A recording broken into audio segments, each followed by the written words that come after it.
नमस्कार दोस्तों, स्वागत है आप सभी साथियों का एक स्मार्ट स्टडी यूट्यूब चैनल पर। साथियों, आज के इस वीडियो में एसएससी एमटीएस 2023 के लिए बहुत ही इंपॉर्टेंट क्वेश्चंस करेंगे। साथियों, जैसा कि आप सभी को पता है, एसएससी एमटीएस का पेपर 2 मई से स्टार्ट हो रहा है और ऐसे में आपको पढ़ना वही है जो आपके पेपर में आए।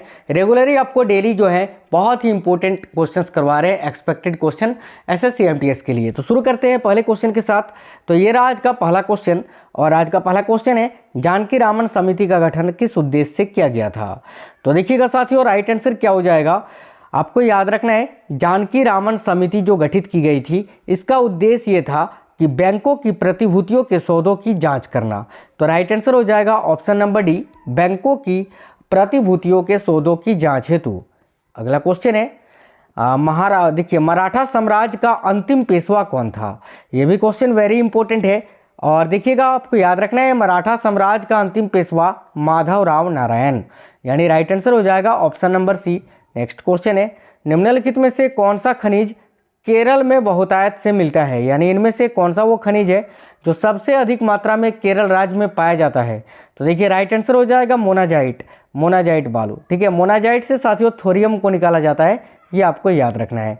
साथियों, वीडियो पसंद आ रहा है तो लाइक जरूर करते चलना, क्योंकि साथियों आपके एक लाइक से हमें मोटिवेशन मिलता है। अपने सभी दोस्तों के साथ जरूर शेयर करना, नए साथी जितने भी हैं चैनल को सब्सक्राइब कर लीजिएगा। अगला क्वेश्चन है, भारत में सबसे पहला सूती वस्त्र मिल किस शहर में स्थापित किया गया था। तो देखिएगा, भारत में सबसे पहला सूती वस्त्र मिल जो है ये साथियों बम्बई शहर में स्थापित किया गया था। तो राइट आंसर हो जाएगा ऑप्शन नंबर बी, बम्बई। अगला क्वेश्चन है, स्थायी बंदोबस्त के तहत जमींदार को पूरे लगान यानी भू राजस्व का कितना प्रतिशत राज्य को देना तय किया गया था। तो देखिएगा, स्थायी बंदोबस्त के तहत जमींदारों को पूरे लगान या भू राजस्व का कितना प्रतिशत राज्य को देना तय किया गया था। तो करेक्ट आंसर हो जाएगा 89%, ऑप्शन नंबर ए राइट आंसर है। अगला क्वेश्चन है, निम्नलिखित में से किस फसल में उत्तर प्रदेश भारत में सबसे बड़ा उत्पादक नहीं है। तो देखिए, इनमें से वो कौन सा फसल है जिसमें उत्तर प्रदेश भारत में सबसे बड़ा उत्पादक नहीं है, यानी इनमें से कौन सा वो फसल है जिसका सबसे बड़ा उत्पादक राज्य उत्तर प्रदेश नहीं है। तो देखिए, आलू भी सबसे अधिक उत्तर प्रदेश में उत्पादित होती है, गन्ना भी और गेहूं भी, लेकिन चावल नहीं, क्योंकि चावल का सबसे अधिक उत्पादन पश्चिम बंगाल में होता है, यानी वेस्ट बंगाल में। तो ऑप्शन नंबर बी इस क्वेश्चन का राइट आंसर हो जाएगा। अगला क्वेश्चन है, सुगंध वृत्त की उपाधि किस चोल शासक ने धारण की थी। सुगंध वृत्त का अर्थ था करों को हटाने वाला।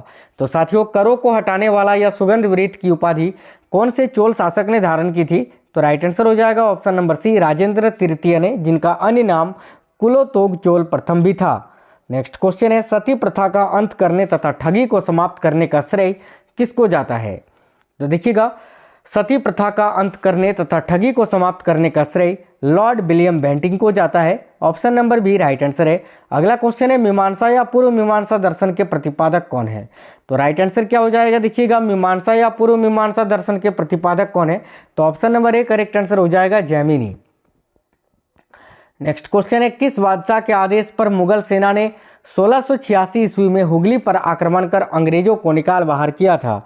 तो साथियों देखिएगा, किस बादशाह के आदेश पर मुगल सेना ने 1686 ईस्वी में हुगली पर आक्रमण करके अंग्रेजों को निकाल बाहर किया था। राइट आंसर हो जाएगा औरंगजेब। अगला क्वेश्चन है, स्वराज पार्टी की स्थापना किस वर्ष की गई थी।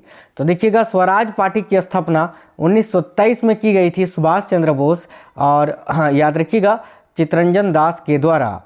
माफी चाहते हैं, मोतीलाल नेहरू और चित्तरंजन दास के द्वारा ना, याद रखना है आपको। ठीक है, स्वराज पार्टी की जो स्थापना है वो साथियों मोतीलाल नेहरू और चित्तरंजन दास के द्वारा किया गया था।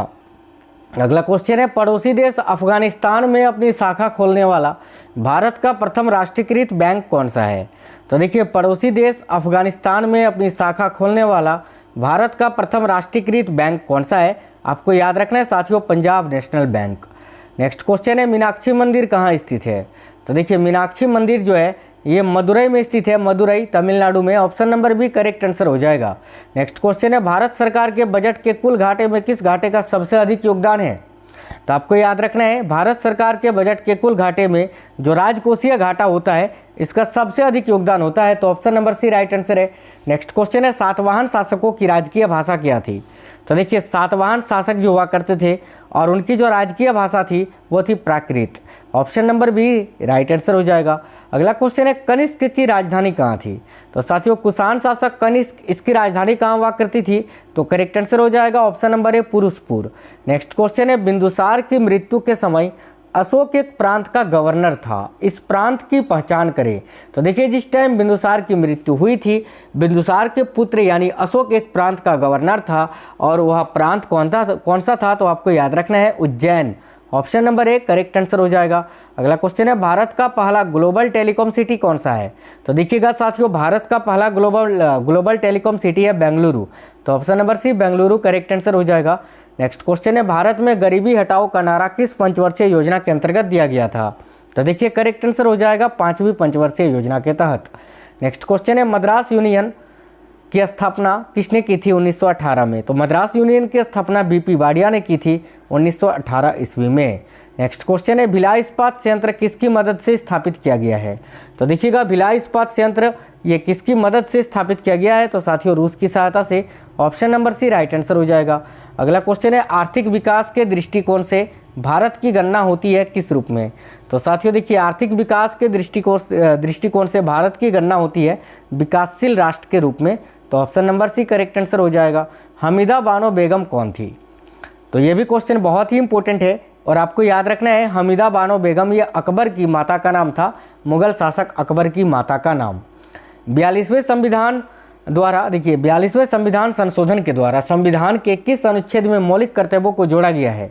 तो साथियों इस क्वेश्चन के लिए राइट आंसर हो जाएगा अनुच्छेद 29 के बी में। नेक्स्ट क्वेश्चन है, भारत के कितने प्रतिशत भूमि पर वनों का विस्तार है? तो देखिए भारत के कितने प्रतिशत भूमि पर वनों का विस्तार है? तो राइट आंसर हो जाएगा साथियों 21.05%। नेक्स्ट क्वेश्चन है, आधुनिक देवनागरी रूप का प्राचीनतम रूप क्या है? तो देखिएगा आधुनिक देवनागरी रूप का प्राचीनतम रूप क्या है? तो साथियों करेक्ट आंसर हो जाएगा ब्राह्मी। ऑप्शन नंबर बी इस क्वेश्चन का राइट आंसर हो जाएगा। अगला क्वेश्चन है, ग्रांट ट्रंक देखिए ग्रांट ट्रंक सड़क ये जोड़ती है किसको किससे? तो आपको याद रखना है ग्रांट ट्रंक सड़क जो है ये जोड़ती है कोलकाता व अमृतसर को। तो करेक्ट आंसर हो जाएगा साथियों ऑप्शन नंबर सी। अगला क्वेश्चन है, यदि राष्ट्रपति द्वारा किसी विधेयक को पुनर्विचार के लिए लौटाया जाता है तो वह किस वीटो का प्रयोग करता है? तो देखिए यदि राष्ट्रपति के द्वारा किसी विधेयक को पुनर्विचार के लिए लौटाया जाता है तो वह निलंबनकारी वीटो का प्रयोग करता है। ऑप्शन नंबर बी इस क्वेश्चन के लिए राइट आंसर हो जाएगा। अगला क्वेश्चन है, सर्वोच्च न्यायालय की व्यवस्था भारतीय संविधान में किस देश से लिया गया है?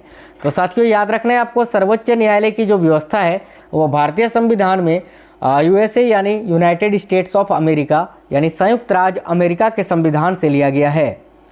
कुषाणों का संबंध किससे था? तो देखिए जो कुषाण शासक थे उनका संबंध था चीन के यूची जनजातियों से, यानी राइट आंसर हो जाएगा ऑप्शन नंबर सी। अगला क्वेश्चन है, पेंट में क्रोमियम ऑक्साइड का एक संघटक के रूप में प्रयोग क्या पाने के लिए किया जाता है? तो साथियों आपको याद रखना है पेंट में क्रोमियम ऑक्साइड का एक संघटक के रूप में प्रयोग हरा रंग पाने के लिए किया जाता है। तो ऑप्शन नंबर ए हरा रंग राइट आंसर हो जाएगा। अगला क्वेश्चन है, अग्नि निर्जा रोग किससे संबंधित है?